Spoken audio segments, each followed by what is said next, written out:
Sorry? And you don't want to correct yourself because you know it's it. No. Camera, I tape it. Give me the camera, please. Go. Let's go. I've never seen anything like this. This is sensational stuff. Ora, boas malta, bem-vindos para mais um Ponto Break. Vamos estar aqui a falar das meias finais masculinas. O primeiro jogo das meias finais coloca frente a frente Novak Djokovic e Jannik Sinner. Já o segundo jogo coloca frente a frente Daniil Medvedev e Alexander Zverev.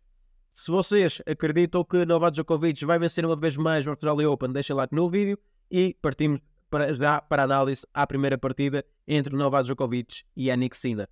O sérvio chega a estas meias finais com 15 horas e 9 minutos em corte contra 11 horas e 22 minutos do italiano Jannik Sinner.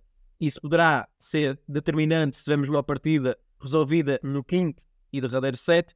No entanto, sabemos que Novak Djokovic, através do estilo de nanotecnologia ou através da creatina, aquela opção mágica que muitas vezes vemos nos seus jogos onde ele recupera e acaba por recuperar fisicamente nos instantes, poderá muitas vezes demorar a aparecer o cansaço do sérvio. No entanto, lá está. Djokovic com uma vitória frente ao Fritz, perdeu o segundo parcial, mas depois ganhou por 3-1. Já o Jannik Sinner teve um jogo facilitado contra o Rublev que cometeu muitos erros não forçados, não soube estar nos momentos mais importantes, acabou mesmo por perder, mas a verdade é que o Rublev fez um bom jogo e também acaba por ter aqui algum demérito do russo. No entanto, não quero tirar de todo o mérito do Sinner, que está a jogar muito bem, sendo que o último jogo entre os dois na Davis Cup, no contexto de seleções, é diferente o ambiente, a pressão também é outra. Jannik Sinner ganhou por 2-1 o Djokovic, mas isso em resposta à final do NIT Finals, onde o Sinner acabou por perder contra o Novak Djokovic por 2-0.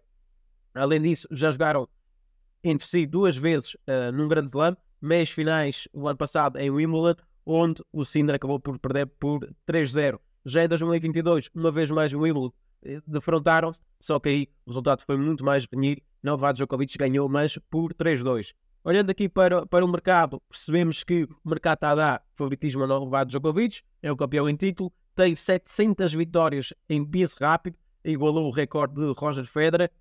Jannik Sinner, embora seja um jovem talentoso, ainda falta limar alguns aspectos do seu jogo e principalmente ter aquela retice, como eu costumo dizer, para conseguir ganhar os seus jogos, quebrar o ritmo quando tem que ser e eliminar um jogador precocemente para o evitar numa final, por exemplo, como podia ter acontecido no NIT Finals. E isso aqui não é falta de moralismo, isto aqui é estratégia, todas as equipas têm, todos os jogadores têm. Agora, uns vão achar que é bom, outros vão achar que é mau, mas cada um tem a sua opinião e quero partilhar aqui a minha. Por isso é que eu também criei esse programa do Ponto Break, é para dar a minha opinião sobre os jogos. Olhando para esse jogo em específico, eu acredito que vai ser um jogo com uma tendência para overgames, com a possibilidade de termos pelo menos uma quarta partida no mínimo. A minha ideia seria procurar um 38,5. Qual é o problema do 38,5? É a odd. 38,5 neste momento está um 65. Jamais. Abaixo de um 80 para mim não justifica-se. É um jogo claramente que poderá ser um jogo curto, como poderá ser um jogo longo. Há aqui muitas coisas em equação. A experiência do Novak Djokovic, a condição física, porque tem mais cerca de 4 horas em corte. A questão do acerto de contas, entre aspas, porque o Sinner ganhou, ou a Itália ganhou a Sérvia na Davis Cup. Há aqui vários aspectos que poderão condicionar toda uma análise e poderão ter importância, ou então nenhuma, para aquilo que poderá ser o desfecho do resultado. A longo prazo, claro que essa odd do Sinner a 2,55 parece-me que está com valor. No entanto, estamos a falar do maior campeão, do Goat, pelos números. Novak Djokovic é o melhor de todos os tempos, embora ele recuse aceitar este título, porque percebe que também houve grandes jogadores no passado e grandes nomes associados ao ténis, mas com base nos números, dificilmente não é atribuído o título Goat ao Novak Djokovic. E depois lá está. Se vocês repararem, em 2022, quando jogaram entre si em Wimbledon, o Sinner também há por 2 sets e mesmo assim o Novak Djokovic acabou por ganhar. Por isso, aqui há um modo de sobrevivência, há um modo GOAT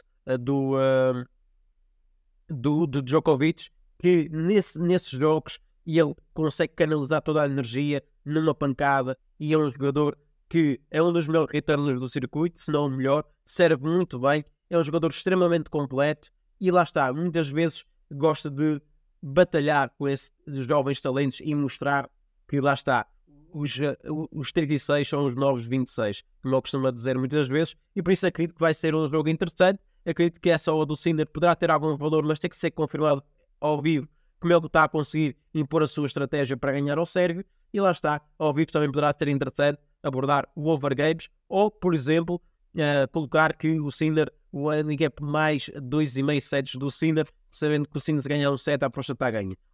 Como podem ver aqui, ambos jogadores ganham um set, está um 37, para mim não justifica-se. A mim, acredito sinceramente que será um 3-1, um 3-2 para o Novak Djokovic, um 3-0 no acho do todo. Podia-se fazer aqui um Dutching, mas vou deixar para o ao vivo. No entanto, queria deixar aqui a minha humilde opinião para esse jogo. Porque, sinceramente, vejo que vai ser um jogo mais disputado, um jogo interessante de se acompanhar e acredito que as melhores oportunidades vão estar durante o jogo. Partimos aqui para o jogo do Daniil Medvedev contra o Alexander Zverev. Jogo entre dois jogadores que aparecem aqui com basicamente as mesmas horas em corte. São 16 horas e 15 minutos para o Daniil Medvedev, 16 horas e 52 minutos para o Alexander Zverev. No entanto, como sabem, o Daniil Medvedev tem um estilo de jogo desconcertante, é um jogo imprevisível, e lá está, se a gente for olhar para o confronto direto, percebemos exatamente isso que eu quero dizer. O Medvedev ganhou os últimos 2 jogos que fizeram entre si, o Zverev ganhou em Cincinnati, mas depois Medvedev venceu em Roma, venceu em Monte Carlo, venceu em Beijing e venceu no NIT Finals o ano passado, em novembro. Por isso aqui há uma vantagem, e a jogar meias finais essa vantagem poderá ser determinante, aumentar os índices de confiança do russo, que já tem um estilo de jogo muito difícil, e basta ver o jogo que fez contra o Roberto Urcás. Entrou em modo de sobrevivência, jogou todos os pontos como fosse o último e jogou muito bem, e lá está, o Roberto Urcás estava a servir muito bem, com serviços na casa dos 200 km por hora, e ele mesmo assim defendia praticamente todos os serviços e conseguia responder e obrigar o adversário a errar se quisesse ganhar o ponto. Lá está, o Zverev ganhou o Alcaraz, o Alcaraz escarneou-se que não apareceu praticamente nos 2 primeiros sets, entrou em modo de sobrevivência no terceiro, ainda conseguiu roubar o terceiro set, embora pensasse que o set já estava perdido, porque recorde-se que o Alexander Zverev esteve a subir para stage 3, mas acaba por levar break, e depois o Alcaraz acaba por levar o melhor no tie break, mas lá está, no quarto set a história foi outra. O Alexander Zverev acabou mesmo por dar o break no jogo inaugural de serviço do espanhol, mas levou logo a contra-resposta, e depois lá está, quando o Alcaraz estava a subir para 5-4, leva o break e entrega o jogo, e lá está, um Alcaraz que não estava bem fisicamente, que não estava a jogar o seu melhor ténis, de longe, cometer muitos erros não forçados, que sabia-se que não estava no seu melhor momento, muitos erros de direita, de esquerda. Foi um dia para esquecer na vida de Carlos Alcaraz, certamente. No entanto, não quero de todo tirar o mérito ao Zverev, que foi competente acima de tudo e soube aproveitar os oponentes que teve durante o jogo. Para esse jogo em particular, a vitória da Daniil Medvedev, para mim, é o que faz mais sentido, pela experiência, pela vantagem do confronto direto, pelo estilo de jogo que apresenta, e porque o Zverev também é um jogador que fisicamente acaba por quebrar mais fisicamente, e acredito que vai ser um jogo interessante, um jogo de meias finais, pode cair para qualquer um dos lados. Eu aqui fico do lado do Daniil Medvedev, e a minha sugestão de aposta é, lá está, menos 2,5 do Daniil Medvedev, 1,82. Acredito que o jogo vai ser resolvido no máximo em 4 sets, em 5 sets devido um pouco, vai depender muito também daquilo que for a capacidade de serviço do Zverev, mas como já disse, o Daniil Medvedev está preparado, e além disso teve no jogo anterior um encontro com o Ubi, e estava a servir muito bem e com melhor aproveitamento do que o Zverev, por exemplo, em todo o torneio até aqui. Por isso acredito que vai ser um jogo interessante, mas a minha aposta será na vitória do Daniil Medvedev, no handicap menos 2,5. Pessoal, este foi o Ponto Break. Não esqueçam de deixar o like, subscrever o canal e ativar as notificações, e vemos numa próxima oportunidade aqui para analisar as finais